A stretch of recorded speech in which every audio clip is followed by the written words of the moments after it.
So we're recognizing it as a spectrum of different emotions, starting from the hyper excited, ending in the irate. So really, really angry. Yeah. So we've got irate. Well, this will be backwards.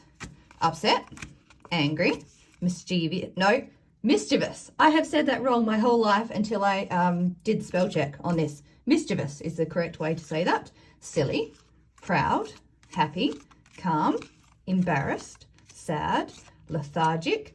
This one, my girl, is often just really hard to get going in the morning. So I put that in there as well because I don't know whether you want to refer it to it as an emotion, but a feeling, I suppose.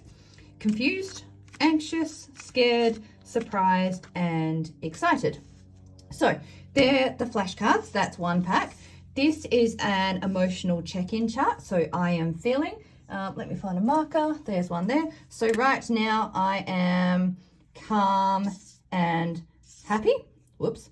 So for this particular, in feeling this right now, I'm not going to need help to calm down.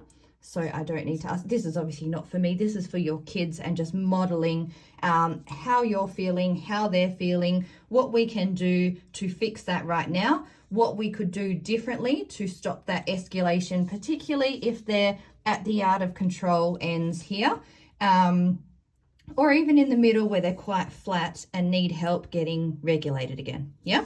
So this one I would do this one. This can be a separate activity. You don't have to wait till you're angry, out of control, not coping too well before you do this one. In fact, I would completely leave this one if your kid is at either end or in the middle. Yeah. This is to deal with when you're calm and happy. So things that make you feel calm, things that calm you down. So for me, hot showers, reading my book, sitting by myself for a bit. So just getting space from people, those sorts of things. If you have a little one that, is a bit more energetic and they need more people, so they need that interaction, they may actually need that to feel calm. So it's going to be different for every person. Sensory stuff will come into this as well. My little ones have lots of sensory bits and pieces. If they're right out of control, but not at that meltdown point, we can bring them back by the deep pressure. So this is a lot of sensory OT work as well. So things here, maybe just put 5 in there, things that you can just go to when you know you need to bring your little one down or help them come back and regulate their emotions and how they're feeling. Yeah.